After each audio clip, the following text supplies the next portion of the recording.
შეხვედრაზე ყველას ჰქონდა დაკომენტარებული რომ მე დავწერ წიგნს, ხო, ეს იყო ჩვენი პაროლი, ასე ვთქვათ, ამ შეხვედრის და იმედია რომ ეს ასეც მოხდება.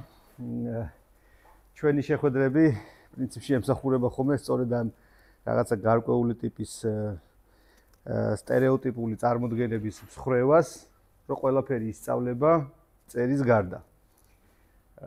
ეს სტერეოტიპული წარმოდგენები ხშირად აქვთ ხოლმე იმ ხალხსაც, ვინც სახელოვნებო სფეროში არიან.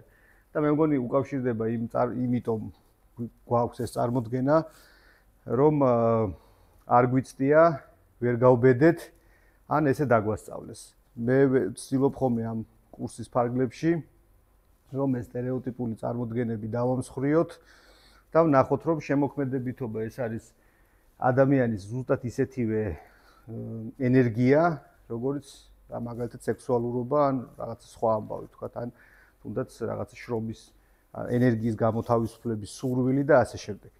შემოქმედებით ენერგია სჭირდება გამოთავისუფლება და რაღაცად გადაქცევა, რომ მე ჩვენთვინე არ დავზიანდეთ ამ ჩვენი ენერგიით. ანუ ის რაც ჩვენი დიდი, ესე ვთქვათ, რესურსია, არ იქცეს ჩვენივე დამანგრეველ რაღაც ენერგიად. და ამიტომ სწორედ ამიტომ გონია, რომ ყველა ადამიანმა, ვისაც უჩნდება სურვილი, თორე შეიძლება სურვილი ვინმეს არ გაუჩნდეს. მაგალითად, მამაჩემს არ აქვს სურვილი, რომ დაწეროს.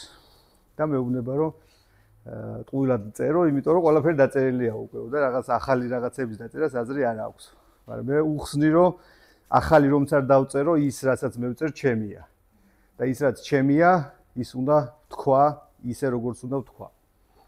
მე ვარ გურამ მეგრელიშვილი, თქვენ ხართ წერის საავტორო სკოლა ფასკუნჩი, სადაც რამდენიმე კურსი იმართება ხოლმე ამ სივრცის ორი სპიკერი, მენტორი, აგერ აქ არის, ერთი სალომე არის, მეორე ბესო ხვედელიძე, რომელიც აქ ჩანს ხოლმე პერიოდულად, იმიტომ რომ მისი მასტერკლასიც იგეგმება მარტში.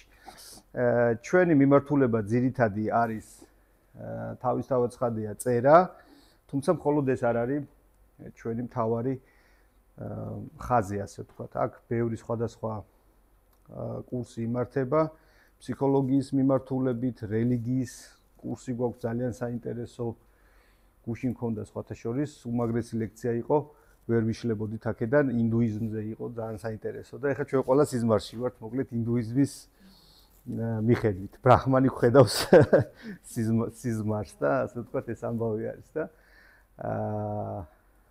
ხო, მოკლედ ბევრი კურსია და ამ კურსების ჩამოთვლას არ დავიწყებ, უკან იმიტომ გადის, რომ თუ რომელიმე დაინტერესდებით, შეგიძლიათ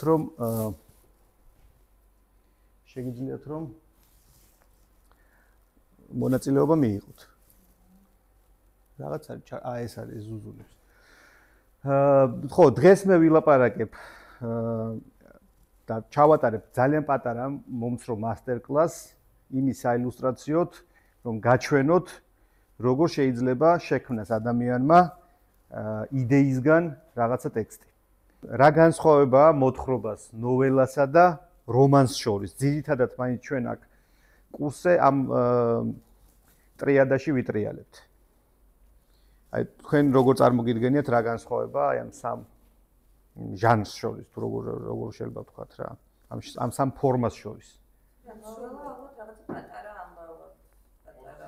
არა, მოთხრობა შეიძლება იყოს პატარა. ზომასთან არ არის კავშირში.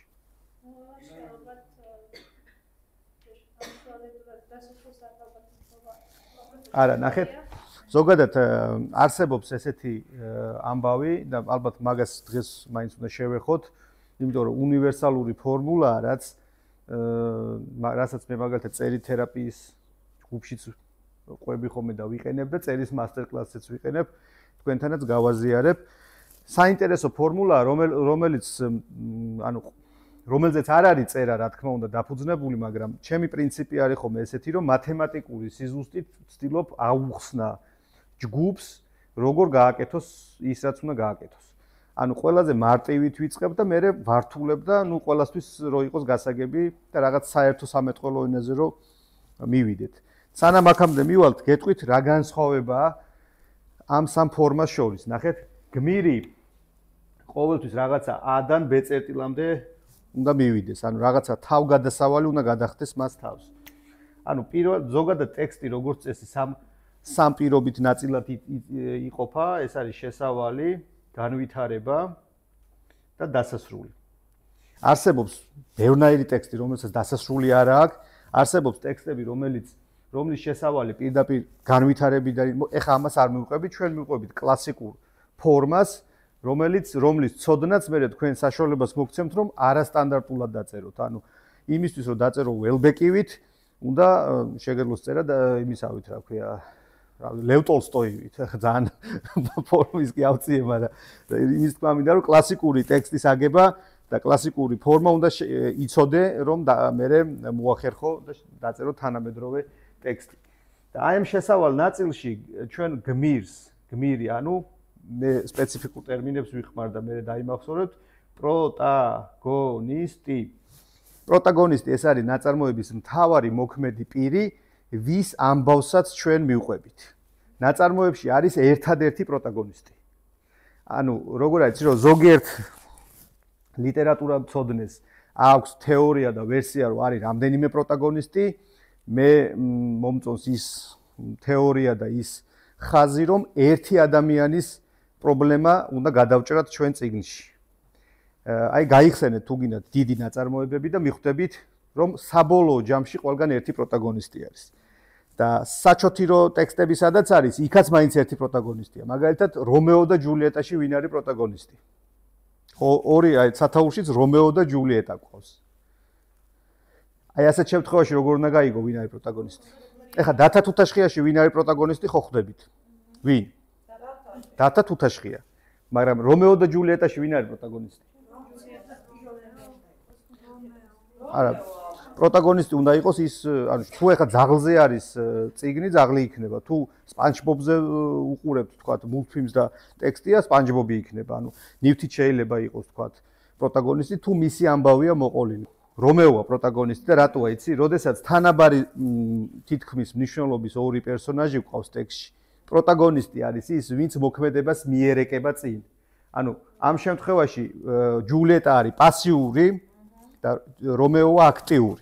ანუ რომეო მართავს ამ პროცესს და შესაბამისად სწორედ ამიტომ რომეო ითვლება პროტაგონისტად და ჯულიეტა ითვლება მაღალი დონის დეიტერაგონისტად, ესეთი ტერმინი არის დეიტერაგონისტი, რაც ნიშნავს ესე ვთქვათ მეორე ფლანგის თუ დამხმარე პერსონაჟს. მე იქ ჩვენ მასტერ კლასზე ჩავშლით და ეს დეიტერაგონისტების ძალიან მთელი ჯარი არსებობს და ყველას თავისი ფუნქცია აქვს და შემთხვევითი პერსონაჟი არავინ არ არის, მაგრამ ამ შემთხვევაში ჯულიეტა არის დეიტერაგონისტი და წინსწრებით რო გითხრათ, კერძოდ აი ამ ხაზის პერსონაჟი, რომელსაც ქვია ქალ ღმერთი. მოგეთ ესეთი რაღაცები ხდება შიგნითკენ ხოლმე სტრუქტურაში რომ მიხვდეთ და მე როცა გაიგებ ვინ არის ქალ ღმერთი, რა როლი აქვს და რა როგორ მუშაობს და ასე შემდეგ მარტივდება სიუჟეტის დალაგება. წეღარო თქვით რომ თქვათ მიჭირსო რაღაცების დალაგებაო, როცა იცი რომ მაქვს ფაზლის რაღაცა ისინი ამბები და როცა ვიცი სადრა ჩავალაგო, მარტივდება ტექსტის აგებაც. რა თქმა უნდა, შრომა უნდა ამ ამბავს, მაგრამ ყოველ შემთხვევაში რო იცი რომ რაღაცა ერთმანეთთან არ ჯდება, ესე იგი იმ ორს ერთმანეთ ტყუილა აღარ იწვალებ რომ ჩასვა რა რაღაცა თუ არა აქვს კბილი-კბილზე მიდებული. რომანი მოთხრობა და ისა რა ქვია ნოველა განსხვავდება იმით რომ ნაწარმოებში არის ოქროს წესები და ერთ-ერთი ოქროს წესი არის ის რომ გმირი უნდა შეიცვალოს. ამას ბერძნები ეძახდნენ მეტამორფოზა. და მეორე მხრივ უნდა იყოს რაღაცა კათარსისი. ანუ გმირი თუ თავიდანვე იყო, აი დათა თუთაშხიას აქვს პრობლემა ერთი ლიტერატურული თვალსაზრისით, ეხლა ხო მაგარი ტექსტია, ბევრს უყვარს და რაღაც, მაგრამ ერთი უცნაურობა სჭირს ამ ტექსტს, რომ რაც იყო დათა თუთაშხია თავიდან, იგივეა ბოლოში. და დათა თუთაშხიაში გაცილებით მაღალი დონის პერსონაჟი არის მუშნი ზარანდია, რომელიც თავიდან სხვა იყო და ბოლოში სხვა არის. ანუ სინამდვილეში ავტორს ისე უნებურად გამოუვიდა რომ პროტაგონისტი ყავს დათა თუთაშხია, მაგრამ უფრო მაგარი პერსონაჟი ყავს მუშნი ზარანდია, ჩემი თვალსაზრისით, რა თქმა უნდა, თავს არავის არ მოვახვევ ამ ამბავს. ანუ გმირი თუ არ შეიცვალა, ჩვენ ვკითხულობთ ცუდ ნაწარმოებს და ფაქტობრივად ის არ ვარგა. და მას ძალიან დიდი პრობლემა აქვს. და განსხვავება რომანს, მოთხრობასა და ნოველას შორის არის ის, რომ აი უყურეთ მოთხრობა, თქვათ A, B და C. ეს არის მოთხრობა, ეს არის რომანი და ეს არის ნოველა.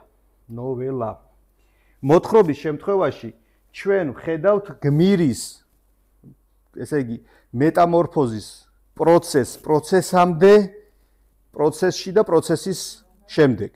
ოღონდ ამ შემთხვევაში, ამ ტექსტში, მოთხრობაში, ამ ფორმაში ბევრი პერსონაჟის ისტორიები ჩვენ არ გვაინტერესებს. ფოკუსირებული ვართ მხოლოდ პროტაგონისტზე. ანუ ჩვენ მიუყვებით მას და გვაინტერესებს როგორ იქცევა. მაგალითად, მოთხრობა ხევისბერი გოჩა. ხო გახსოვთ ეს მოთხრობა? ანუ ვიწყებთ საიდანღაც თემი არ შეარცხინო შვილო რაღაც ამბავი და მე ბოლოს დანის ჩარტყმა და შვილო ონისე და ამბავი, ხო? შესავალი, განვითარება, დასასრული. ყველაფერი კლასიკურად აქვს დაწერილი, ძალიან მაგარი მწერალი მაგითო არის. რომანის შემთხვევა იგივეა, რაც მოთხრობა, ოღონდ რომანის ასე ვთქვათ, ამ ფორმა იმით განსხვავდება, რომ სხვა დამატებითი პერსონაჟებისთვის დრო მეტი გვჭება, დეიტერაგონისტებისთვის, ანტაგონისტებისთვის და სხვებისთვის. ანუ ცლად იშლება, აი წარმოიდგინეთ, რომ ერთი დიდი მდინარეა და ამ მდინარეს რაღაც შენაკადები აქვს. და ჩვენ ამ შენაკადების ისტორიებსაც ვკითხულობთ, რაც მოთხრობაში არ არის. მოთხრობაში მხოლოდ მდინარეზე ვკითხულობთ. რომანში შენაკადებსაც, იმ შენაკადებს კიდე თავის შენაკადები აქვს და ცლად იშლება, ოღონდ არ გვავიწყდება მდინარე რა არის. ანუ ვისი მეტამორფოზა უნდა გავიგოთ. და ნოველა ეს არის ფორმა თითქმის მოთხრობის მსგავსი ტექსტი, სადაც ჩვენ მხოლოდ მეტამორფოზის მომენტს ვხედავთ. მანამდე და მის შემდეგ აღარ გვაინტერესებს. მიხვდით განსხვავებას? ამიტომ როდესაც თქვენ ირჩევთ სათქმელს, უნდა იცოდეთ რა უნდა თქვათ და როგორი ფორმით. და ფორმა ამ შემთხვევაში, აი ნახეთ, უცბად მიხვდებით. ხევისბერი გოჩა არის მოთხრობა და მატეო ფალკონე, რომელიც ფორმით შინაარსით იგივეა, ხო? იქაც მამა კლავს შვილს. არის ნოველა. რატო? იმიტომ რომ ჩვენ ვხედავთ რომ მოვიდა ავაზაკი, უთხრა დამალე, ამან დამალა, მოვიდა პოლიცია, უთხრა პოლიციამ აჰა საათი შენდა მაჩვენე სად არის ავაზაკი, აჩვენა, მოვიდა მამა, უთხრეს რომ შენი შვილი არის ჩამშვები, სულ 1 წუთში ხდება 10-15 წუთში ხდება ეს ამბავი. და მამა ხო, და მამამ გაისტუმრა ეს ხალხი, წაიყვანა შვილი და მოკლა. და ხევისბერ გოჩაში ჯერ ონისე გაყვა მეჯვარეთ, მე ომი მოხდა, მე ის მოხდა, 1000 რაღაც მოხდა, მე მოკლა, მე თვითონ რა ქვია, ჭუიდან შეიშალა ხევისბერი გოჩა და მე დადის შეშლილი მოხუცი და მთებს რაღაც იძახის და ასე შემდეგ. მიხვდით ხო განსხვავება რაც არის. ამიტომ როცა შენ სწორი ფორმა გაქვს მოძებნილი, შენ შეძლებს ზუსტად რომ უკვე პირველი ნაბიჯი გადადგმული გაქვს, რომ შენი სათქმელი მოყვე ისე როგორც უნდა მოყვე. ანუ შენ ძალებს განსაზღვრავ. ის შტანგის ამწევები როგორ მიდიან შტანგასთან ხო ხარ დაკვირვებულები? როგორ მიდიან? აი ტალახაძე როგორ როცა მიდის და იცის რომ რაღაც 400 კილო უნდა აწიოს, ეგრევე 400 კილოთი იწევს? არა, იმზადება ნეონელო. თავის ძალას მოსინჯავს, რომ სულ არ ჩაფლავდეს, მიხვდით? მოსინჯავს 200 კილოს აწევს, მე 250 აწევს და ესე აწევს. შესაბამისად თქვენ შემთხვევაშიც როცა რასაც იზავთ მე და როგორც გადაწყვეტ, ჯერ ფორმა უნდა იცოდეთ. რა გინდა თქვათ? შეიძლება თქვენი სათქმელი არ ქონდეს იმხელა ენერგია და იმხელა რესურსი, რომ მოთხრობა დაიწეროს და მით უმეტეს რომანი დაიწეროს. მაგრამ საკმარისი იყოს საიმისოთ, რომ ნოველა დაიწეროს. თუმცა არ იფიქროთ, რომ ნოველა ძალიან მარტივი დასაწერია. აბა მიდი დაწერე ხევისბერი ისა რა ქვია, მატეო ფალკონე ან რა ვიცი დაწერე ზარები გრიგალში, თქვათ, კონსტანტინე გამსახურდიას ტექსტი. არ არის ეგრე ადვილი, მიხვდით? ეს არ ნიშნავს, რომ რომელიმე ფორმა უფრო მარტივი დასაწერია. უბრალოდ ყველას თავის ტექნიკა აქვს. ეხლა ბესოს შემთხვევაში სამოგზაურო მოთხრობა ალბათ უფრო უპრიანი ამბავი იქნება რა, თუმცა ნოველაც მაგარი იქნება, რომ შეიძლება მატარებელში რაღაცა მომენტი ხდება, გაჩერდა მატარებელი, აი ეს გურიაში სადღაც თოვს და რაღაც მოხდა იმ მომენტში. ის ვინ საიდან მოდის, სად მიდის და ასე შემდეგ, ეგენი აღარ გვაინტერესებს. მიხვდით? ამიტომ როცა თქვენ ფორმას განსაზღვრავთ, ფორმა მე შინაარსაც ამის შესაბამისად განაპირობებს და განსაზღვრავს. იმიტომ რომ ფორმა ძალიან მნიშვნელოვანია ამ თვალსაზრისით. ეს ამდენი რაღაცა ვილაპარაკე იმის გამო რომ რომანის და იმის განსხვავება გვეთქვა ამის ლაპარაკი არ მქონდა დაგეგმილი, მაგრამ ესე გამოვიდა. ეხლა მე გეტყვი თქვენ იმ გავრცელებულ ასე ვთქვათ ამბავს, რომელიც ძალიან გამოგადგება ზოგადად ცხოვრებაში, იმიტომ რომ მართლა უნივერსალური ფორმულაა, რომელიც ავტორი არის ჯოზეფ კემბელი და რასაც ქვია გმირის მოგზაურობა, რომელიც იწყება სტატუს quo. მეორე არის არ შემეშალოს ხოლმე, ჩემებურად ვაკეთებ ხოლმე და ეხლა ეგ დავიდებ შპარგალკას, ხო ეს თავგადასავალი. მერე არის უარყოფა. შემდეგ არის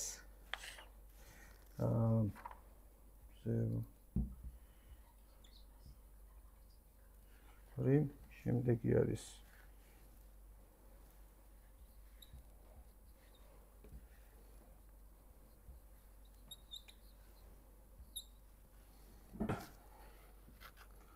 მერე არის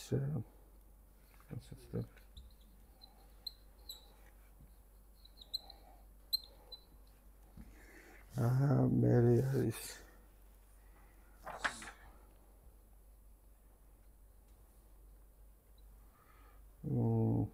მერე არის ჯილდო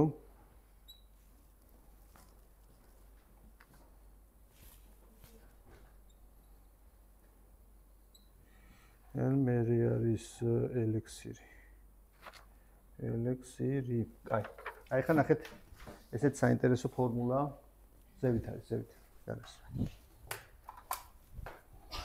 იყო ერთი ეგეთი კაცი, ჯოზეფ კემბელი, ვინც ბევრი წიგნი წაიკითხა და ნახა რომ რაღაცა საერთო სქემა და სისტემა არსებობდა რელიგიაში, მითში, ზღაპარში, ცხოვრებაში და ასე შემდეგ. მე ეს კემბელის ეს ტექნიკა სხვათა შორის გამოიყენა იუნგმა ძალიან კარგად და მე ძალიან კარგად ვიყენებ ხოლმე ამას წერითერაპიის ჯგუფშიც და რომ ეს ამ ამბავს მოკლედ ბევრი იყენებს რაღაცა ბიზნეს კოუჩები და ვიღაცებიც იყენებენ ხოლმე კარგად. ოღონდ ეს ლიტერატურიდან მოდის და ლიტერატურასთან აქვს ამას მთავარი კავშირი. და საფუძველი მითთან აქვს ამას, თუმცა მითის ესე მარტო მითის ამბავი არ არის რა. სამოსელი პირველი ვის აქვს წაკითხული? ხო, ნუ უმეტესობას წაკითხული გექნებათ. გურამ დოჩანაშვილის სამოსელი პირველი.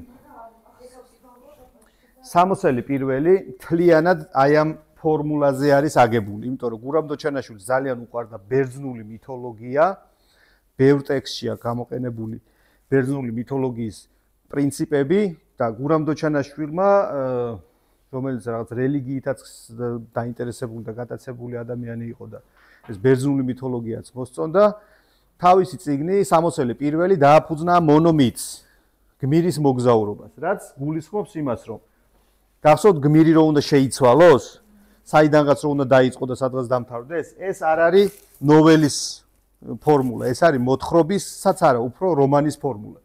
რომ გმირს აქვს სტატუს quo. ანუ სადღაც რაღაც სიტუაციაშია, სადაც ჩვენ მას გავიცნობთ. ვიღაც დომენიკო რაღაც სოფელში არის თავისთვის ცხოვრობს და რაღაც დაბოდიალობს და რაღაცებს იკვლევს, აკვირდება, ვიცნობთ იმ გარემოს, სოფელს და გონია რომ ეხლა აი რაღაც ამბავი უნდა მოხდეს ამ სოფელში. როგორც წესი უმეტესობა მკითხველისა თავს ანებებს ამ წიგნის კითხვას პირველ თავზევე. იმიტომ რომ ვერ ხვდება არც სოფელია, არც კახეთია, არც ქართლია, რაღაცა გაუგებრობაა და რა ხდება, ვერ ხვდება და აღარ მოსწონთ. და ამ სიტუაციაში ამ ვიღაც დომენიკოს თავგადასავალი მოუხმობს. ოღონდ თავგადასავალის მოხმობა მარტო ესე კი არ ხდება, რომ დომენიკო წამოდის ამოგზაუროთ, ესე არა. ანუ რაღაც ინფორმაცია მოდის გმირამდე, რაც მას ეძახის მოგზაურობაში და ვინც სამოგზაურო პროზის წერას გადაწყვეტ, გამოგადგებათ ეს ფორმულა იქაც. რომ მოდის დომენიკოსთან ვიღაც ლტოლვილი და ეუბნება, რომ აი მე დავბოდიალობ, ამას ვაკეთებ, იმას ვაკეთებ, სადღაც არსებობს ზღვა, სადღაც არსებობს მასაი და დომენიკოს ჩაერთვება ინტერესის გემი. ხო, ჭია, გემი. იმიტომ არ უნახავს რა გემი, რის არა ქვია, გზევით ზედა, ხო. არაფერი მსგავს ზღვა რა არის ის გემი რა არის მასაი რა არის ის და დომენიკოს მოუხმობს თავგადასავალი. ანუ აი აღარ შეუძლია იმ თავის სოფელში ყოფნა, მას რაღაცა ახალი სჭირდება. ეს მარტო მოგზაურობასთან არ არის კავშირში. აი წარმოიდგინე ბუღალტერია, ადამიანი, გმირი ვთქვათ პროტაგონისტი, რომელსაც უცბად მოუნდა რომ დაიწყოს ხატვა. რაღაც ახალ სივრცეში გადავიდეს. და რა ხდება, იცი, პირველივე არის ის, რომ მან უნდა უარყოს ეს ხმა. და ამ უარყოფას უნდა დაეთანხმოს გარემოცვა. ანუ უნდა უთხრას ვიღაცა კოჭმა ყმამ, რომ სად მიეთრევი, დაეტია აქ მეფე ხარ რა, მომავალი მეფე ხარ, პრინცი ხარ, სად მიდიხარ, იმიტომ რომ წახვალ აქედან და ყველაფერს დაკარგავ. და ვიღაც ბუღალტერი მზად უნდა იყოს, რომ ყველაფერი დაკარგოს, იმიტომ რომ ის ვან გოგენი უნდა გახდეს. გოგენის ამბავია, ბუღალტერი იყო თუ რაღაც ეგეთი ამბავში იყო გოგენი. 40 წლის გადაწყვიტა ეგ ამბავი. ან ვიღაც მეორე ბუღალტერი, რომელმაც მუსიკის წერა დაიწყო და გახდა ვინ? სტრავინსკი. სტრავინსკი მე-20 საუკუნის ერთ-ერთი ყველაზე დიდი კომპოზიტორი, რომელსაც ეუბნებოდნენ, რომ ხელფასი გაქვს 227 მანეთი და ცირკისთვის დაიწყო მუსიკის წერა და ცირკისთვის რომ დაწერ მუსიკას გექნება 127 მანეთი და ცოლმა უთხრა გაგშორდები, იმიტომ რომ შენ რაღაცა ბოდავ რაღაცებს, თან ისეთ მუსიკას წერ, რომ არ გავს მაგალითად იმას შოპენს. სტრავინსკის მუსიკა იცით როგორიც არის? მოგისმენიათ, მოусმინეთ. სხვათა შორის ფასკუნჯი სადაც ხართ, მის ერთ-ერთ ყველაზე ცნობილ იმას რა ქვია, ნაწარმოებს უკავშირდება Firebird, ესე ქვია, ჟარბწიცა ესე არის რა, ნუ ფასკუნჯია იგივე თითქმის. დაიწყო ტიპმა მუსიკის წერა, დაანება იმ თავის ბუღალტერიას თუ რაღაც ეგეთ სფეროში იყო და გახდა დიდი ტიპი ვიღაცა, იმიტომ რომ ხმას გაყვა.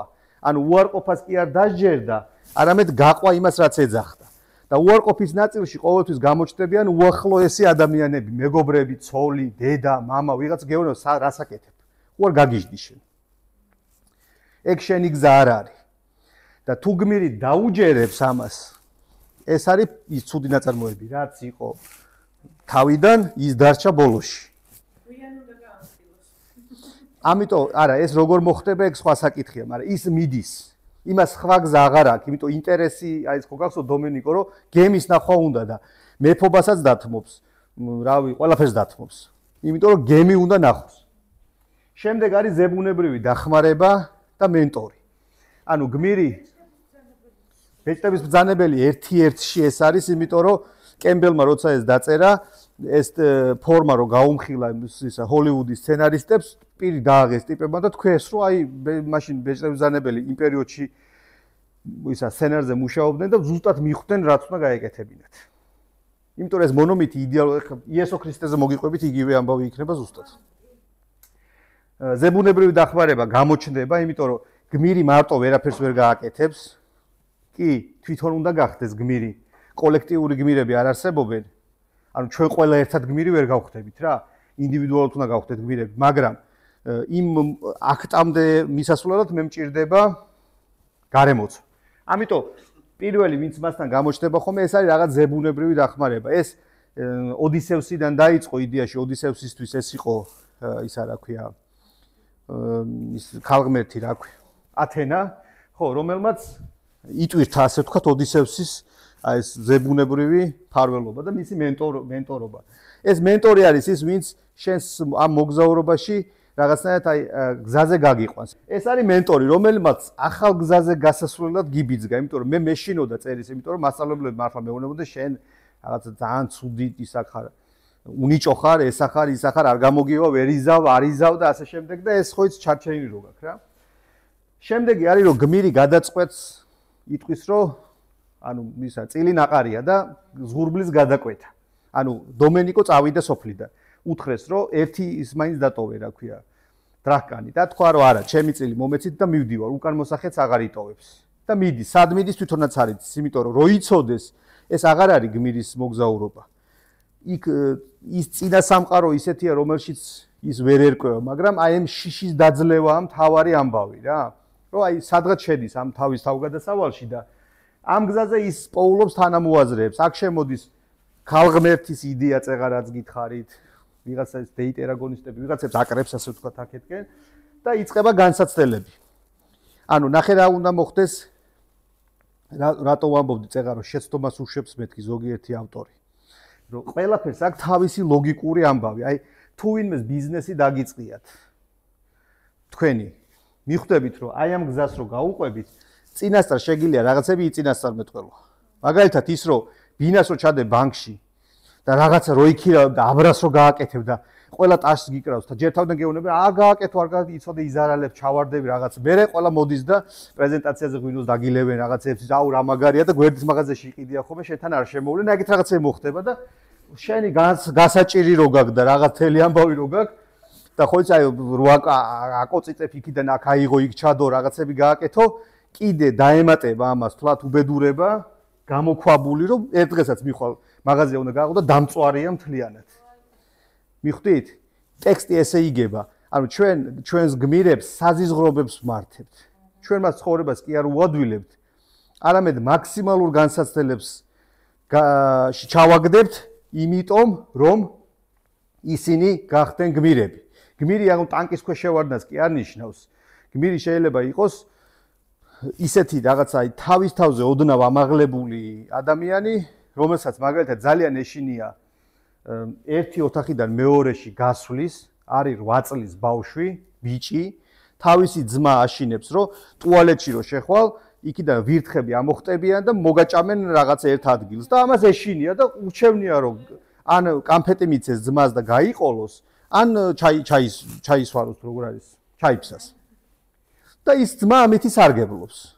და ერთხელაც ეს ბავშვი წაიყვანეს თქვა სტუმრად მივიდა სტუმრად დაინახა რომ რა კაი გოგოა 9 წლის ან 7 წლის რა ვიცი და უყურებს მოეწონათ ერთმანეთი და ძმა აქ აღარ არის ღამე ბევრი ლიმონათი დალია უნდა ტუალეტში შესვლა რა ქნეს ელანდება ვირთხები იცის რომ იქაც ვირთხაა მაგრამ სახში გაუშვებდა მაგრამ იქ სტუმრად ამის გაკეთება არ შეუძლია იმიტომ რომ იმის ცხენია და აი ამ დილემაში იქმნება გმირი და გაბედავს და იტყვის რომ ან ეხლა გავხდე გადავაბიჯებ ამ ჩემშის ან მოკლედ ხო მიდის გააკეთებს ყველაფერს ნახავს რომ არავითარი ვირთხები არ არსებობენ და ყველაფერი კარგად არის ესეც გმირია მიხვდით არ არის აუცილებელი ის რაღაცა ის ტერაქტები მოაწყოს და რაღაცები გააკეთოს ანუ საკუთარ თავზე ცოტა მაღლად ასვლა ეს არის გამოქვაბული არის გმირისთვის მთავარი გამოსაცდელი ადგილი სადაც ის უნდა გამოიცადოს როგორც წესი ის დამარცხდება ხოლმე მაგრა ცუდად იქ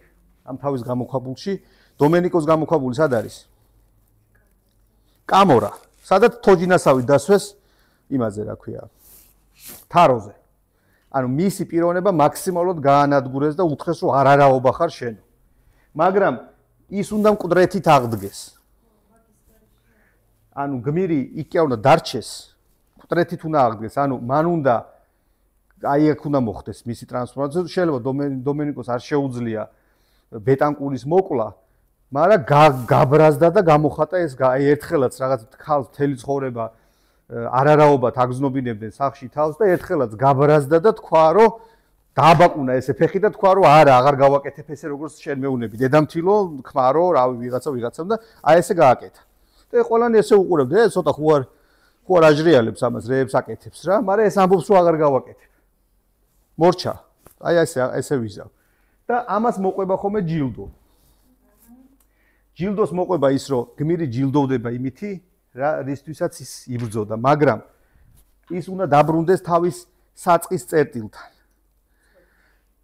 სახში სადაც ის უნდა გამოჩნდეს რომ მე აქ ტყილა კი არ ვიმოგზაურე რომ მოვედი ისევ ეხა გაჩვენებთ მე სინამდვილეში ვინ ვარ მაგრამ აქამდე თუ გმირზე ზემოქმედებას ახდენ და გარემოცვა ანუ მეზობელი რა სიტყვის ის რა სიტყვის ჩემი ქმარი თუ ცოლი რა ხასიათზეა რა ვიცი ბანკი პროცენტი რა არის და ასე შემდეგ გმირი რო ბრუნდება უკან მასზე ზემოქმედებას ეს ვეღარ ახდენს გახსოვთ ფილმი მატრიცაში როგორ არის ეს ჩვეულებრივი ტიპია გაივლის ამ გზას მოკვდება მკვდრეთით აღდგება ის რო აკოცებს ის გოგო და რო გაცოცხლდება მიიღებს ჯილდოს და ის იღებს ელექსირს ეს არის ბოლო პუნქტი ელექსირი არის რა იცით გმირი თვითონ ცვლის რეალობას ეგ ძალიან მაგრად მოიფიქრა მატრიცას რეჟისორმა რომ ესეთი სცენაა თუ გახსოვთ ბოლოში ბრძოლის წინ ის შავებში ჩაცმული ტიპები რომ მოდიან და მანამდე ეხლა გარბის რაღაცებს აკეთებს და დგას და ინტერესით უყურებს ანუ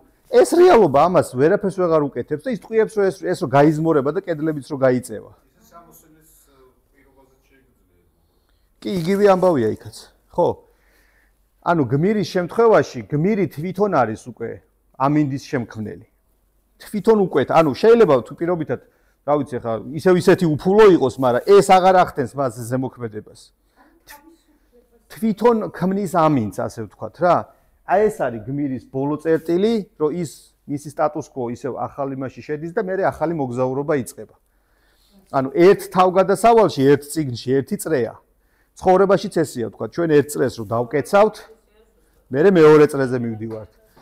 მეორე მესამეზე, მეორე მეოთხეზე, მეორე მეხუთეზე და ასე შემდეგ. მთელი ცხოვრებაც ერთი მთლიანი წრე არის, ეს გუშინ ინდუიზმის ის ლექცია ქონდა და იქ იყო ეს რომ წრიული არის სამყარო და არა ჰორიზონტალური.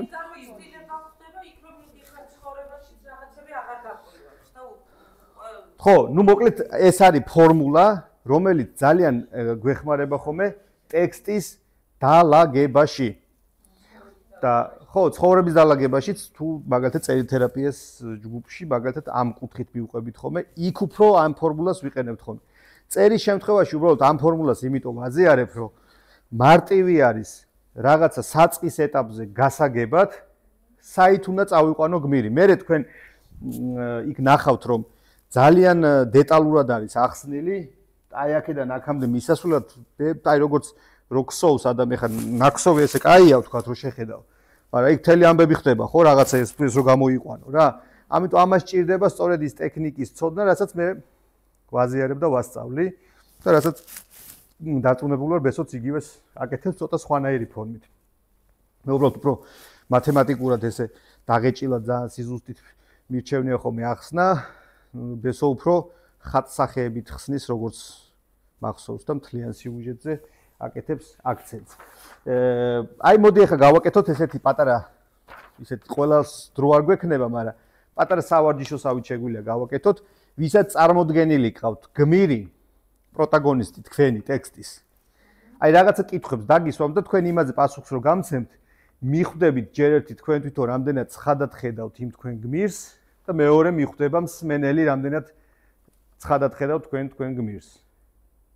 ანუ რაღაცა კითხვარები არსებობს, რომელსაც მე ვავსებინებ ხოლმე, რომელიც გვეხმარება სხვა ადამიანის დანახვაში. და ჩვენი გმირი იდეაში სხვა ადამიანია, ხო? ჩვენ კი უქმნით, მაგრამ ის დამოუკიდებელია. აქ მე მაგებზე გეტყვით თუ დაესწრებით, რომ რა შეცდომებს უშვებთ ხოლმე, ხშირად ტექსტი არ გამოგვდის კარგი, იმიტომ რომ გვეცოდება ჩვენი გმირი. ეს შეუძლებელია. ეს ჰიპერმზრუნველი მშობელი როგორც არის ცუდი, ისევე ჰიპერმზრუნველი ავტორი არის ცუდი. შენი გმირის ლოგიკურ განვითარებაში არ უნდა ჩაერიო. აი როგორც ღმერთი არ ერევა ადამიანის ცხოვრებაში, რომ ეხა ხო შეუულია რომ დაგაჭიროს თითი და ბარემ ბოლოში რაც არის ეგ მოხდეს რა, რაღაც საჭირო ეხა ეს ამდენი რაღაცები ხო? მაგრამ ნუ არ ერევა ესე, ხო შენ გზა უნდა გაიარო. როგორ? ეგრე რომ მოხდეს, ხო ეგრე რომ მოხდი მეთქი. არა, რატო იქნებ არ არის ეხა პირდაპირ ამბავში, მაგრამ საინტერესო მომენტი ზუსტად ეგ არის რომ ის შენი გზა შენ თვითონვე უნდა გაიარო და იმ პროცესში ხდები, მერე ის ვინც ხდები. და შესაბამისად ისა სალომე გამორთით, თორე ძალიან დაცხა მე მგონი. აქეთ ცხელა და უკან წარმომიდგენია რა ხდება. ამიტომ გმირს თუ შენ თვითონ არ იცნობ და ჩვენ შეიძლება 3-4 შეხვედრა მარტო გმირის გაცნობას მოვახმაროთ, იმიტომ რომ ურთულესი პროცესია, რომ დაინახო შენ მთელი ყველა შენი გმირი. და ამას როცა მოახერხებ, მერე უკვე აი სტრუქტურის ეს თქვა შაბლონების მოცემით თქვენ ადვილად დაალაგებთ უკვე იმ ტექსტს როგორც უნდა დაალაგოთ. აი პირობითად ვის ყავს თავისი გმირი წარმოდგენილი? ვის? კაი, მოდი აი ვცადოთ ორი შემთხვევა. ერთდროულად თქვათ ხოლმე. ესე იგი ნახეთ როგორ არის, მე ესე დავალაგე, რომ ესე ვთავაზობ ხოლმე რა, ფიზიოლოგია, სოციოლოგია, ფსიქოლოგია, წარსული და мотиваცია. აი ამ 5 პუნქტს ვაშლევინებ. კიდე სხვანაირი კითხვარიც მაქვს, მაგრამ ერთ-ერთი მთავარი ამბავი არის ეს, რომლის მიხედვითაც მე ვხვდები იცნობს ის თავის გმირს თუ არა. ფიზიოლოგიით დავიწყოთ. სქესი, ასაკი, სიმაღლე, წონა, გარეგნული მახასიათებელი თვისებები. აბა მითხარით.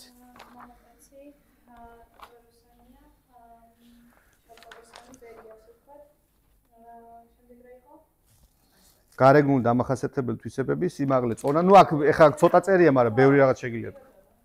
სიმაღლე დაახლოებით 67 სანტიმეტრი, წონა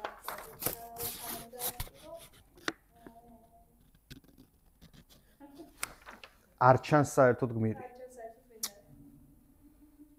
იმიტომ ეგეთი შეიძლება იყოს, რა ვიცი, აი რო გახვიდე, გადამაცვი მე და მეც ვიქნები ეგეთი რა, დაახლოებით რა მივხვდი, მაგრამ ჩემზე ეგ წიგნი მივხვდი, რაღაცა გჭირდება და ყოველთვის ავტორი რა შეიძლება ხომ იცი, რომ ავტორი მიმართავს გარკვეულ ხრიკებს. ნიშნები უკვე მნიშვნელოვანი, აი სამოსელ პირველში დოჩანაშვილი ასაკეთებს ძალიან მაიმუნი მწერალი რატო იყო ის, რომ ყველაზე მაგრად შეეძლო მაგას ეს რაღაცების დახატვა პერსონაჟების როგორ. უყურე შექმნა პერსონაჟი, რომელიც სხვა შემთხვევაში ეს რო გამოაცალო, არავინ არ იქნებოდა საერთოდ. აი საერთოდ არავის არ დაამახსოვრდებოდა ლეიტენანტი ნავოლე, რომელიც როგორ ლაპარაკობს, ნთქვენო დიდებულებაო, ნსამატებს წინ და თან ნავოლე ქვია სახელი, ვიხდი? ანუ ისეთი დეტალი შემოიტანა ტიპმა, რომ შეუძლებელია შენ რო ეს როდისმე დაგამახსოვრდეს რა. და ისა დაგავიწყდეს, ხო? არის საუბრის მანერა დამახასიათებელი. როგორია ის დამახასიათებელი? ეს არის განსაკუთრებული პოზიტივით საუბარი, განსაკუთრებული ძალიან ზოგადი სიტყვებია. პოზიტიური ლაპარაკი, აი თქვა ბესოსთვის არის სხვა, სალომესთვის არის სხვა, გვანცასთვის არის სხვა და ჩემთვის არის სხვა. საუბრის დროს კონკრეტულად ჩვენ ისინი ჩუბა. მაგას ტექსტში როგორ მანახეთ, მაშინ ეგ მითხარი, აი უყურე ხედავ რამდენი პრობლემა შემოდის? აი როგორ მაჩვენებ მაგას ტექსტში? აი მაგას როგორ ეხა შენ ვიზუალიზაციას კი აკეთებ, მე მესმის, მაგრამ ჩვენი მთავარი ამბავი რა არის? უყურე, ტექსტი ჩვენ ტვინშია მოხარშული და ჩვენი მიზანია, რომ იმას, რასაც ჩვენი ტვინი ხედავს, ვაჩვენოთ სხვასაც.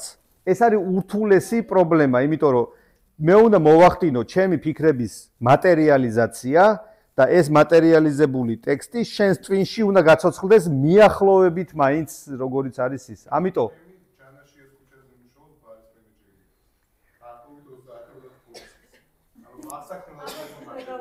მერე ცოტა მიხდი?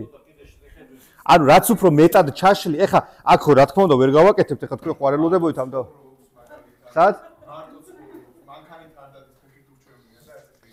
ხო, ეგე ცოტა, აი ხა შენ რომ მითხრა, პირობით ფეხით ხო დადის, შენ რომ მითხრა, რომ როცა დადის, ზოლებს, ხაზებს არ ადგავს ფეხს და ისე აბიჯებს ფეხებსო, უკვე დეტალი არის, რომელიცაც მე არ ნუ ვინც არის, მეზობელი მყავდა გია ერთი, ეგრე დადიოდა, რომ ესე იგი, მე რომ მიწევდა 1 კილომეტრის გავლა, ის გადიოდა კილომეტრ ნახევარს. იმიტომ რომ რა შეებოდა, იცი, ბორდიურებს მიყვებოდა ხოლმე და თუ ბორდიური დამთავრდებოდა, მოტრიალდებოდა და გაყვებოდა მეორე მხარეს და გია, საახარ გია და გია დაყვება ბორდიურებს, ვიხდი? წამვაისავით იყო. რა თქმა უნდა. ანუ ეხლა ჩვენ ხო აქ იმას არ ვაკეთებთ, ანუ ჩვენ აქ უბრალოდ მე მინდა რომ გაჩვენოთ თქვენ რა ამბავი. ხო, მეორე თქვათ სოციოლოგია, რომელ სოციალურ წრეს ეკუთვნის განათლება, სამსახური, პროფესია, შემოსავალი, ოჯახი, რელიგია, რა ვიცი ყველაფერი. ანუ შენი გმირს თვითონ შოულობს ფულს, თუ მამა აძლევს? არა, მამა, ჩემთვის მამა. უკვე სხვა თემაა, მიხვდი? ხატად და მსგავსად თვისა, სწორედ ამ შემოქმედებითობას გულისხმობს და არა იმას, რომ ეხა ვერ გავიგე, ჩემნაირი გრძელი ცხვირა აღმერთი თუ თქვათ, აი შენნაირი სტანდარტული ცხვირა, ნორმალური ის რაღაცა ზომის თუ როგორია, მიხვდი? ჩვენ ხო არ ვიცით, ღმერთი სწორედ აი ეს არის, რომ ჩვენში ღმერთი არის შემოქმედებითი ენერგია, რომელსაც ჩვენ ბლოკავთ. იმიტომ რომ გვითხრეს, რომ ეს არ გამოგივა ცუდია. და რატო ვერ გავიგე, ანუ ჩვენში თუ თქვათ მე თუ გამომდის, ბესოს თუ გამოდის, ვიღაცას თუ გამოდის, რატო თქვენ არა? ანუ ჩვენ ზეკაცები ვართ, მე არ მჯერა ამ იდეის, მიხვდი? და ამ იდეის ასე ვთქვათ გამცობას ვცდილობ ხოლმე და მაგიტო ვატარებ იმ მასტერკლასებს. ამიტომ ეს თემა მნიშვნელოვანია, უყურე რა დეტალს ცვლის. ანა კარენინას თუ აქვს თავისი შემოსავალი და მისი ქმარი თუ ზეციძია, ანა კარენინას ქცევა იცვლება. მაგრამ ის ქმარი კარენინი ბატონი ეუბნება, რომ ყველაფერს დაკარგავ. ქონებას, იმას, ამას და მეტიც მე გავლენა მაქვს, რომ შვილსაც წაგართმევ.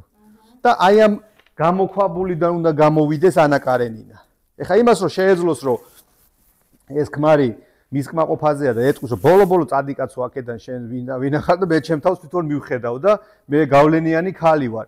ეს ტექსტი ხო აღარ იქნება ისეთი დრამატული, როგორიც არის. ეს იქნება უბრალოდ ამბავი ქალზე, რომელსაც მოუნდა ვრონსკისთან ამბავი და გააკეთა კიდეც და დამთავრდა. მაგრამ ანა კარენინა მთელი ტრაგედია იმაშია, რომ ყველაფერი გამოაცალეს და გმირი დარჩა შიშველი და არჩევანი გააკეთა მაინც თავის სიყვარულის სანაცვლოდ. და აი აქ იქ წაართვეს მერე ყველაფერი და მოკლედ ისევ შიშველი დატოვეს და მოიკლა თავი. თუ როგორც არის რა. შემდეგი არის ფსიქოლოგია, ტემპერამენტი, სრულწმენები, რწმენები, განწყობები, გადახრები, თავისებურებები, კომპლექსები, შიშები, ეს ყველაფერი უნდა ვიცოდეთ. შენგმის ასტროლოგიის ჯერა თუ არა? ხო, მარტივია, მაგრამ არ არის მარტივი. რომელი ნიშნის შეშაკრება? კი. ხო, ანუ როგორი რაღაცაა, იცი რომ მე მაგალითად ეხა სიმართლე რო გითხრათ წერის პროცესში ყველა ინსტრუმენტს ვიყენებ. არქეტიპებიდან დაწყებული, იმითი რა ქვია, ზოდიაქოს ნიშნებით დამთავრებული არ მწამს ამ ასტროლოგიის რა, მაგრამ ტექნიკური თვალსაზრისით გამომიყენებია ეგრეც, რომ რაღაც რატომაც არა შეიძლება გამოვიყენო მაგ თვალსაზრისით, მივხვდი? ყველა ინსტრუმენტს ვიყენებ იმისთვის, რომ შევქმნა ცოცხალი ადამიანი. როცა გამომდის, კარგია, როცა არ გამომდის, ცუდია. შემდეგი არის წარსული. როგორი იყო პროტაგონისტი, სანამ გავიცნობდით. ჩვენ ხო ეხლა ვიცნობთ ამ მომენტში. მანამდე როგორი იყო? შეიძლება ვწერდეთ ნოველას და არა რომანს და არა მოთხრობას, მაგრამ იქაც გვჭირდება. შეიძლება ტექსტში საერთოდ ეს არ ჩანდეს, მაგრამ ჩვენ უნდა ვიცოდეთ. ვიცი წარსული უნდა ვიცოდე. მე უნდა ვიცოდე, რომ სანამ ის პირობითად ქალწული ჩაბარდებოდა თავის მეუღლეს, ორი შვილი უკვე ყავდა. მივხვდით? ანუ ყველაფერი შემიძლია გავაკეთო რა. საიდუმლო, რომელსაც გმირი მალავს, მნიშვნელოვანი ინფორმაცია გმირზე, რა მიზნები ქონდა ცხოვრებაში, როგორია მისი რეაქცია კრიტიკულ ვითარებაში. ძალიან ესეთი ბატონი არის, რომ დიახ, გეთაყვა და ესე ლაპარაკობს, უფალმა დაგლოცოს, ჩვენ შორის არის ღმერთი და რაღაცებს ამბობს და უცბად აღმოჩნდა ტიტანიკზე ნავში, სადაც 16 კაცი ეტევა და 32 კაცი ელოდება. როგორ მოიქცევა? ისევ იმეთყველებს? თუ წიხს ჩაატყავს ორ სულხალს და ეტყვის, რომ ბილეთი ფულმა გადახდილი და ჯერ მე უნდა ჩავჯდე და მერე შენ. ტიტანიკის ისტორიები წაიკითხე, ძალიან მაგარი ამბები წერია, უცნაურობები მოხდა სრულიად იქ რა. თითქოს მართლა რაღაც დაგეგმილი ისტორია იყო. ბატონო? რეალური ისტორიები. ტიტანიკის საიტი არსებობს. შედით და წაიკითხეთ ერთი დიდი წიგნის წაკითხვას უდრის იქაური ისტორიები, საოცარი ამბები წერია, საოცარი. აი ელოდები ტიპის გარო უნდა იყოს მონსტრი, ვიღაცა მილიარდერია ტიპი ცოლთან ერთად და უთხრეს, რომ თქვენ ბატონო ცალკე ნავი გეკუთვნით. განა 16 კაცი, აი ცალკე დაბრძანდით, იმიტომ რომ აი რა ვიღაცა ილონ მასკია. და ტიპი ამბობს, რომ მე არ ჩავჯდები აქ, იმიტომ რომ ბავშვები არიან და ჩაიძირა იმ ნავთან. და ვიღაცა ტიპი აი ეგეთი რაღაცა, რომელიც იყო პასტორი თუ რაღაცა დაახჭო იქ ხალხი და ადგილი დაიკავა. ვიღაცა ტიპი იყო, რომელმაც თქვა, რომ 16 კაციან იმაში, სადაც 20 ჩაეტეო და არ ჩავსვავ მეც, იმიტომ რომ შეიძლება ჩაიძიროს და მე უფრო მნიშვნელოვანი ვარ, ვიდრე ვიღაცა მათხოვარი ბავშვი. მიხვდით, ანუ ბევრი სიტუაცია შეიძლება მოხდეს და კრიტიკულ ვითარებაში როგორ იქცევა თქვენი გმირი, ეგ უნდა იცოდეთ. მერე რა მოუგვარებელი არ არის ეგრე, მაგრამ ძირითადად მაინც ჩვენი ჩრდილოვანი მხარეები გამოჩნდება მანდ. რა მოუგვარებელი პრობლემა ქონდა წარსულში, როგორი იყო იმ მომენტამდე, ვიდრე ახლა ვხედავთ. ეს ყველაფერი ჩვენ უნდა ვიცოდეთ. შემდეგი არის ბოლო პერსონაჟის мотиваცია. ამ ნაწილში ძალიან ბევრი სავარჯიშო გვაქვს ხოლმე, რასაც დეტალურად მივყვებით და მაგას მე ნახავთ მასტერ კლასზე, მაგრამ ეხლა მოკლედ გეტყვით, რატომ იქცევა ისე, როგორც იქცევა. რა იძულებს მოქმედებისთვის. ადამიანი არ მოქმედებს უმოტივაციოდ. ყველაფერს აქვს რაღაცა мотиваცია. უმოტივაციოდ, აი, რავი მივედი რა, ეგეთი რაღაცაც კი არ არსებობს. იმიტომ იქაც რაღაცა ფარული, ქვეცნობიერი мотиваცია არსებობს. რაღაცა. ამიტომ ეს უნდა ვიცოდეთ ჩვენ. რა არის ეს, რომ თქვათ, უკეთესი გახდეს, ღირსება დაიცვას, თვითშეფასება აიმაღლოს, ეს შინაგანი мотиваცია თუ გარეგანი мотиваცია, რომ თქვათ, სამყარო გადაარჩინოს, საუკეთესო ფრინავი გახდეს, ან რაღაც ყველაზე მაგარი სამურაი გახდეს, ან რა ვიცი, ოჯახიდან გაიქცეს, თუ რა აქვს мотиваცია. ეს ყველაფერი უნდა ვიცოდეთ. და შეიძლება კიდე იყოს ერთ-ერთი ამბავი, რასაც კიდე ისა ჩვენ ვიყენებთ ხოლმე, რომ мотиваციას აქვს თავისი იერარქიულობა და ჩვენ ამ იერარქიულობას როცა გავივლით, მივხვდებით, რომ გმირი რა დონეზე შეგვიძლია გავხსნათ. უყურეთ, თქვენ ხო აქ ახლა მოხვედით. მე მაქვს დაწერილი რომანი, რომელიც ეხლა ხელახლა გამოიცემა კიდე, სადაც სწორედ ესეთ მასტერ კლასზე არის ამბავი, ტიპები აღმოჩნდებიან რაღაც ვილაზე და თურმე აღმოჩნდება, რომ ექსპერიმენტში მონაწილეობენ სამეცნიერო ექსპერიმენტში. და თემა არის ეს, რომ ვინც დაწერს რაღაცა რომანს, საუკეთესოს მისცემენ $1 მილიონ.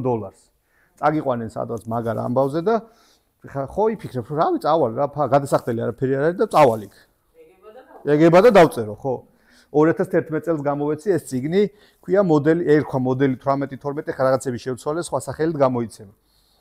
და უცბად აღმოაჩენენ, რომ რაღაც ტიპი ეხა ეს ფიქრობს ერთ-ერთი ისეთია რა, საშუალო დონის წერალია, რომ რა წავალ რა.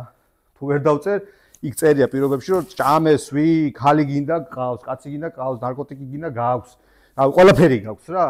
ოღონდ წვრილი შრიფტით ბანკის იმებში რო წერია ხოლმე, წერია, რომ თუ ვერ დაწერ კარგი დონის, შესაბამისი დონის ტექსტს, სხეულის ნაწილებს მოგაჭრიან. ნახე мотиваცია როგორ იცვლება.